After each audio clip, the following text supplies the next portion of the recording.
পঞ্চম হিজরিতে অনেকগুলো ঘটনা ঘটেছে। এর মধ্যে অন্যতম হচ্ছে বনুল মুস্তালেকের যুদ্ধ হয়েছিল। তারা রাসূল সাল্লাল্লাহু আলাইহি ওয়াসাল্লামকে অতর্কিত আক্রমণ করতে চেয়েছিল। রাসূল সাল্লাল্লাহু আলাইহি ওয়াসাল্লাম আগেই তাদেরকে আক্রমণ করে এলাকা দখল করলেন এবং সেখান থেকে ফিরে আসবার সময় ইফকের যে ঘটনা আমরা জানি, আম্মাজান আয়েশা রাদিয়াল্লাহু তাআলা আনহাকে অপবাদ দেয়া হয়েছিল। সফওয়ান ইবনে মুআত্তাল রাদিয়াল্লাহু তাআলা আনহুর সাথে তার অবৈধ সম্পর্ক আছে বলে মুনাফিকরা ছড়িয়ে দিয়েছিল, নাউযুবিল্লাহ। এবং আল্লাহ তাআলা আরশের উপর থেকে তিনি আম্মাজান আয়েশার পবিত্রতা ঘোষণা করেছেন। সুবহানাল্লাহি বিহামদিহি। এই ঘটনা পঞ্চম হিজরিতে ঘটেছিল।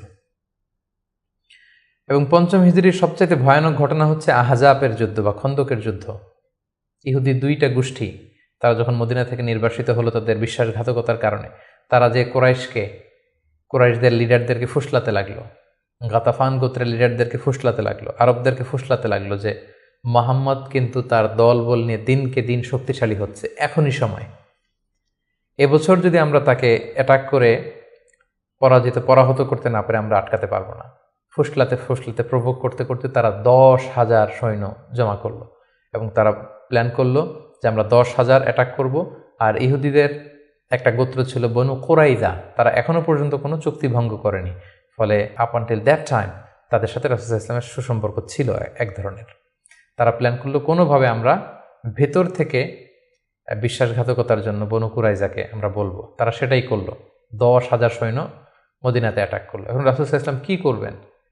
এই ছোট্ট বাহিনী নিয়ে তো 10,000 শক্তিশালী বাহিনীকে সামলানো সম্ভব নয়। রাসূল সাল্লাল্লাহু আলাইহি ওয়াসাল্লাম মিটিং করলেন, কনসাল্ট করলেন।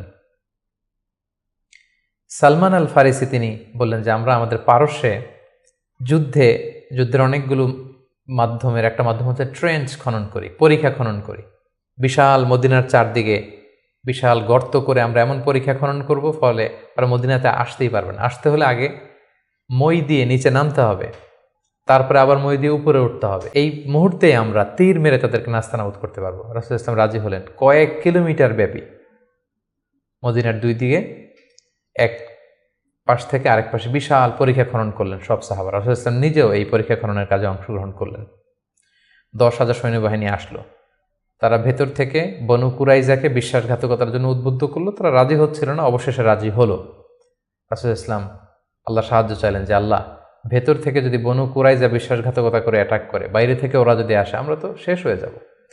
আল্লাহ তাআলা এমন তুফান দিলেন, এমন বাতাস দিলেন, এমন ঠান্ডা আবহাওয়া দিলেন, 10,000 সৈন্য, অস্ত্র শস্ত্রে সজ্জিত সৈন্য নাস্তানাবুদ হয়ে লণ্ডভণ্ড হয়ে কে কোথায় গেল, কাদের তাবু ভেঙে কে কোন দিকে ছুটলো তারা নিজেরাও টের পেল না।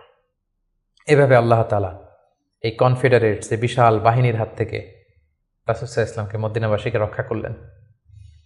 রাসূল সাল্লাল্লাহু আলাইহি ওয়াসাল্লাম এবার তলোয়ার নামিয়ে ফেলতে চাইলেন। জিবরাইল আলাইহিস সালাম বললেন, এ রাসূলুল্লাহ, আপনি যুদ্ধ শেষ করেছেন, আমরা তো করিনি। বনু কুরাইজার কথা কি ভুলে গেছেন? ইহুদিদের যে একটা ট্রাইব যারা বিশ্বাসঘাতকতা করলো তাদেরকে অ্যাটাক করুন। রাসূলুল্লাহ সাল্লাল্লাহু আলাইহি ওয়াসাল্লাম পঞ্চম হিজরিতে এবার বনু কুরাইজাকে অ্যাটাক করলেন।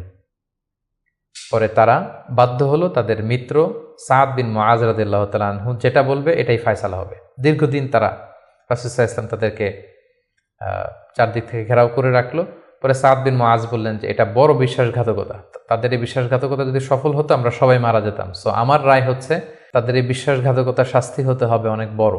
তাদের মধ্য থেকে যারা মুসলিমদের বিরুদ্ধে তলোয়ার ধরেছে তাদেরকে এক্সিকিউশন করা হবে, তাদের নারীদেরকে বন্দী করা হবে। রাসূল সাল্লাল্লাহু আলাইহি ওয়াসাল্লাম সাদ বিন মুআজের এই পরামর্শকে মেনে নিলেন, এই রায়কে মেনে নিলেন।